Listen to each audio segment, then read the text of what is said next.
Amigos de En Línea, excelente tarde. Este día tengo la oportunidad de conversar con Serafín Ortiz Ortiz, uno de los líderes del partido Alianza Ciudadana, el PAC. ¿De qué platicamos? Pues hablamos de la inseguridad, hablamos de los partidos que conforman el bloque PRI, PAN, PRD, pero también hablamos de las posibilidades que tiene el PAC rumbo al 2024, hablamos de la posibilidad del Senado, hablamos de si se mantendrá o no en el bloque PRI, PAN, PRD o si estaría buscando el ingreso incluso a través de Morena o del PT. También hablamos del gobierno de Lorena Cuéllar Cisneros, nos dará su opinión, y me dijo algo que me llamó poderosamente la atención, que el partido Alianza Ciudadana está siendo buscado por algunos actores y por algunos institutos políticos, pero también me dijo que la política se puede conducir solamente con dos manos. Escuche usted lo que dijo Serafín Ortiz Ortiz y seguimos en línea. Yo libero al análisis de todos los que tienen inquietudes de reflexión política. Esa profundidad analítica la delibero para que vean si el PAC en el primer periodo de la instauración del gobierno en turno, asumiendo uno de los tres poderes republicanos, es o no una fuerza política. Eso cada quien podrá opinarlo. Yo pienso que sí. Mire, la estructura que direcciona el gobierno aliancista hoy en el partido, tenemos a personajes que han participado tanto en cargos públicos de elección popular como en cargos del poder administrativo y también del poder judicial. Entonces nosotros pensamos que hay talentos, pero también quiero aquí caracterizar lo siguiente.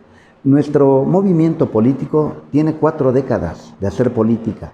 Algunos venimos desde muy jóvenes con nuestro mayor capital político que representa don Héctor Israel Ortiz Ortiz y venimos trabajando con él desde hace 4 décadas. Entonces yo diría que la gente que direcciona al partido es gente profesional de la política.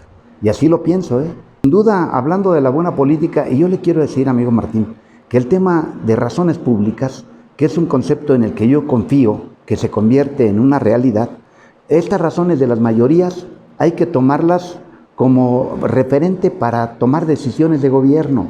Entonces, esas razones públicas, muchas de ellas afloran en la sociedad contemporánea.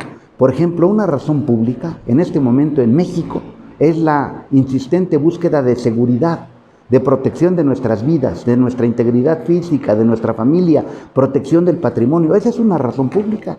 Yo no escucharía a nadie que dijera yo quiero inseguridad y que flagelen mi cuerpo, que me asesinen o que me roben, excepto quienes se dedican a eso, ahí sí hago una excepción evidente, ¿verdad? Pero una razón mayoritaria y una razón pública sería la búsqueda de seguridad.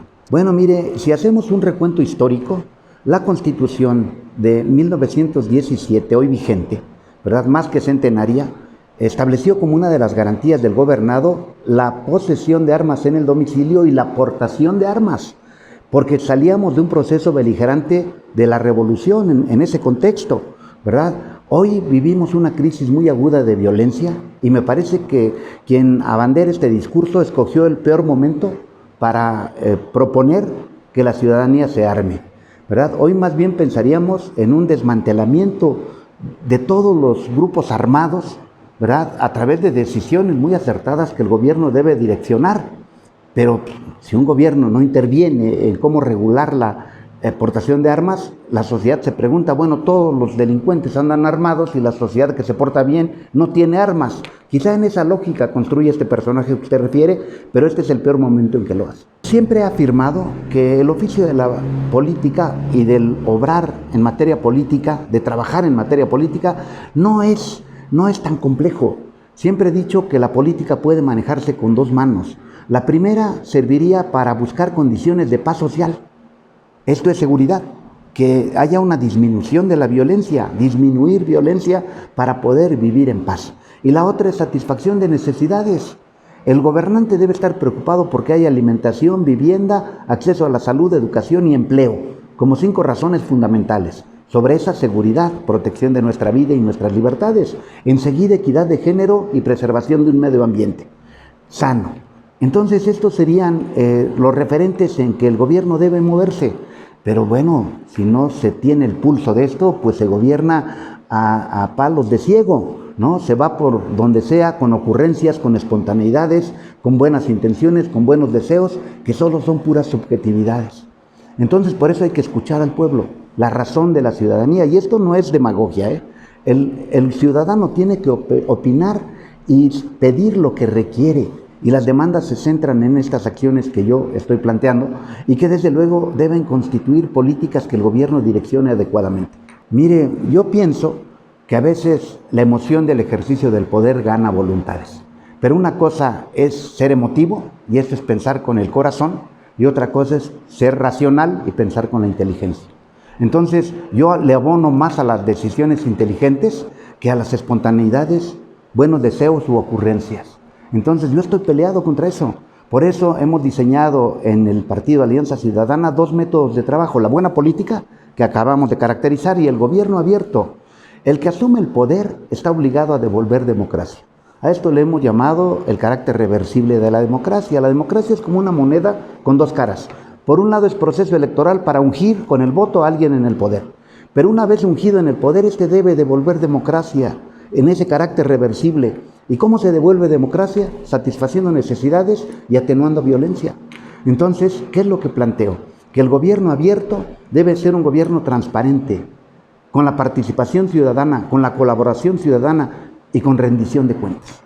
Entonces, no solamente un discurso de atajar a la corrupción, sino cuando se ejerce poder, devolver democracia a través de satisfacción de necesidades, lograr que se alcancen niveles aceptables de convivencia social y que el gobierno sea probo y honrado. Y eso, digo, hasta miedo. Es muy complejo por una razón, porque hemos vivido engañados 2 siglos al menos de que la democracia son procesos electorales, partidos, elecciones, ir a votar, alzarle la mano a alguien que ya ganó, y una vez que el otro se empodera, se olvida de sus deberes, que son justamente devolver democracia, porque él es producto de un proceso democrático electoral. Pero se nos ha engañado a los gobernados que solo democracia son procesos, elecciones, y no es cierto. La democracia que más importa es la democracia de todos los días. Democracia del pan en la mesa, de acceso a la salud, de vivienda digna, de educación, de empleo remunerado, desde luego de seguridad y protección de nuestras vidas. Eso se llama democracia material. Y pienso, estimado amigo Martín, que la sociedad debe concientizarse de que tiene mejor sentido la democracia material que se vivencia todos los días que la democracia de los procesos electorales. Entonces, en tanto la sociedad gane conciencia de que lo que importa verdaderamente es la democracia de todos los días, estaremos en un escenario de mayor búsqueda de democracia cotidiana. Como forma de vida, establece la Constitución, democracia como forma de vida. Sí, señor, yo pienso que todo partido tiene como base su referente y respaldo social. Y nosotros estamos constituyendo en este momento o reconformando nuestro movimiento territorial, ¿no? Entonces el partido tiene que establecer en cada uno de los municipios a su comité municipal, porque esa es la estructura de tierra. Ellos son los que se acercan y los más próximos a los gobernados, quienes recogen las necesidades sociales, las inquietudes, propuestas, sugerencias y recomendaciones de la población. Entonces, estamos en este momento ya recorriendo 10 municipios, ya hemos recorrido 10 municipios en donde el PAC obtuvo la más alta votación, reestructurando, reconfigurando o bien confirmando a los comités municipales de esos municipios que ya recorrimos. Ya hicimos también hace unos días, 20 días hacia atrás, nuestra asamblea estatal del PAC, que fue muy concurrida por militancia. Y seguiremos, ya nos trazamos una ruta de otros 10 de mediana votación, así hasta cubrir los 60 municipios del estado. Sí, los aliancistas del municipio se organizan y deciden nombrar a 8 integrantes, uno preside, uno es el secretario, ¿verdad? Y así las carteras preconcebidas en nuestros estatutos, y se integra el comité del municipio. Le quiero informar, amigo Martín, que hasta ahora hemos tenido un privilegio con la aceptación en los municipios que hemos visitado, con una gran concurrencia de gente de esos municipios y sus comunidades que acuden a legitimar el proceso de toma de protesta de quienes presiden el comité municipal del municipio en turno. Sí, como no, nuestro ideario se finca en el liberalismo igualitario, que es una filosofía de política que viene desde hace varias décadas. Yo podría situar el liberalismo igualitario desde hace casi 50 años, pero que ha tenido proyección en la praxis política de manera muy contemporánea. El gobierno de Macron se afinca, por afirmación de ellos, en el liberalismo igualitario.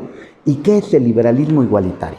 Para nosotros es una reinterpretación de la libertad y de la igualdad, liberalismo igualitario, en 3 escenarios. Las personas demandamos mejores libertades, libertad de la violencia, libertad del autoritarismo, libertad de las necesidades básicas. Por eso decimos, esa ampliación de la libertad en una reinterpretación contemporánea implicaría ser más libres. Mire, la lectura es la siguiente: las libertades clásicas con que hemos vivido solo implican un límite para el gobierno, en donde no puede el gobierno interferir en la esfera de derechos del gobernado. Pero el liberalismo igualitario plantea una intervención afirmativa del derecho para solventar necesidades básicas, atender necesidades de la sociedad, por supuesto, disminuir violencia que tanto agobia a la sociedad mundial y en este caso a México, y desde luego libertad del autoritarismo para que se respete la dignidad de la persona humana y se magnifiquen derechos humanos. Ese es el tema del liberalismo igualitario. Si hoy revisamos resultados electorales, el PAC está arriba de algunos partidos nacionales y como partido local hemos mantenido desde la fundación de nuestro partido el registro y posicionamientos políticos. Entonces yo pienso que este momento es coyuntural para el PAC y vamos a crecer. Yo no negaría que hay un partido en el gobierno muy fuerte, una figura que se ha vuelto icónica del presidencialismo que estamos viviendo, pero también advierto que el poder desgasta y que todavía no se acaba esta película, que todavía estamos viendo, ¿verdad?, que se llegue al final de este sexenio. Desde luego no quiero ser agorero de mala suerte y decir que le vaya mal. No, yo lo que digo es que le vaya bien para que le vaya bien a todo el pueblo de México, pero también advierto, la contienda política está todavía en proceso y nosotros vamos a crecer y en Tlaxcala vamos a hacer noticia y nos vamos a posicionar como un gran partido político después de casi 15 años de su fundación. Entonces, desde el plano fundacional hasta el día de hoy, somos fuertes. Somos un partido que privilegia la cohesión interna y la solidaridad interior en nuestros militantes y en nuestra dirigencia. Esos son nuestros valores. Mire, somos un partido local y vamos a crecer. De momento en lo que nosotros visualizamos que es nuestra competencia, en el orden estatal, ¿no? Se renueva el Congreso, se renuevan las alcaldías, 60, se renuevan las comunidades. Pero hemos tenido invitaciones, todavía no formales, porque estamos a una prudente distancia del 2024, de partidos nacionales que en otra época ya nos prestaron su estafeta para contender, ¿no? Y abiertamente lo digo, PT en algún momento, PRD en otro momento, y hoy noto interés de varios partidos porque algún aliancista encauce con su participación la bandera de un partido en algún distrito federal en materia de diputación y, ¿por qué no, eventualmente en una senaduría, alguno de los aliancistas con el auspicio de algún otro partido en coalición con nosotros? Algo prima en nuestro partido Alianza Ciudadana, que somos gentes prudentes, que sabemos esperar los tiempos, pero además que evidentemente revisando el contexto nosotros tendríamos que decidir integrar una coalición o con quiénes de esas eventuales coaliciones podemos participar. Lo que yo sí afirmo es que el PAC, a donde quiera que vaya, le suma y no se cuelga de ningún partido. Sí, yo pienso que a la distancia de unos pocos meses del gobierno en turno en el Estado, todavía es poco probable tener revisiones objetivas. Más bien son pulsaciones prácticamente subjetivas, ¿no? Cada quien piensa de cómo está comportándose el gobierno. Lo que yo sí desearía que en algunos rubros hay que privilegiar lo que ya existe. Cito el ejemplo, el tema de seguridad. Tlaxcala siempre ha sido uno de los estados con mínima violencia delictiva. Entonces yo diría que se preserven las condiciones de la tranquilidad, de la paz social. Si bien no se puede avanzar y tampoco creo que exista sociedad donde se esté desprovista absolutamente de violencia o se elimine la violencia, que la sociedad tlaxcalteca siga preservando estas condiciones del orden todavía hasta estos días imperante, aunque ya se oyen voces por ahí que detonan ejemplos de violencia extrema. Yo diría, el gobierno tiene como compromiso, al menos en esta materia, preservar las condiciones de serenidad que han imperado históricamente en la sociedad tlaxcalteca. Mire, la estructura que direcciona el gobierno aliancista hoy en el partido, tenemos a personajes que han participado tanto en cargos públicos de elección popular como en cargos del poder administrativo y también del poder judicial. Entonces nosotros pensamos que hay talentos, pero también quiero aquí caracterizar lo siguiente. Nuestro movimiento político tiene 4 décadas de hacer política. Algunos venimos desde muy jóvenes con nuestro mayor capital político que representa don Héctor Israel Ortiz Ortiz, y venimos trabajando con él desde hace 4 décadas. Entonces, yo diría que la gente que direcciona al partido es gente profesional de la política. Y así lo pienso, ¿eh? Y algún día algún analista dijo, ¿por qué no se abre un foro y debaten sobre los temas importantes de la política con el resto de los partidos? Y yo le tomé la palabra. Y le dije, ojalá se abra un foro de discusión y análisis, y yo pongo al centro de interés en este momento la reforma electoral en 10 puntos que ha propuesto el presidente de la República. Llevémosla a debate, quienes dirigimos partidos políticos, y veamos quién tiene razones de peso que puedan orientar una política nacional y que repercute evidentemente en Tlaxcala. Yo libero al análisis de todos los que tienen inquietudes de reflexión política.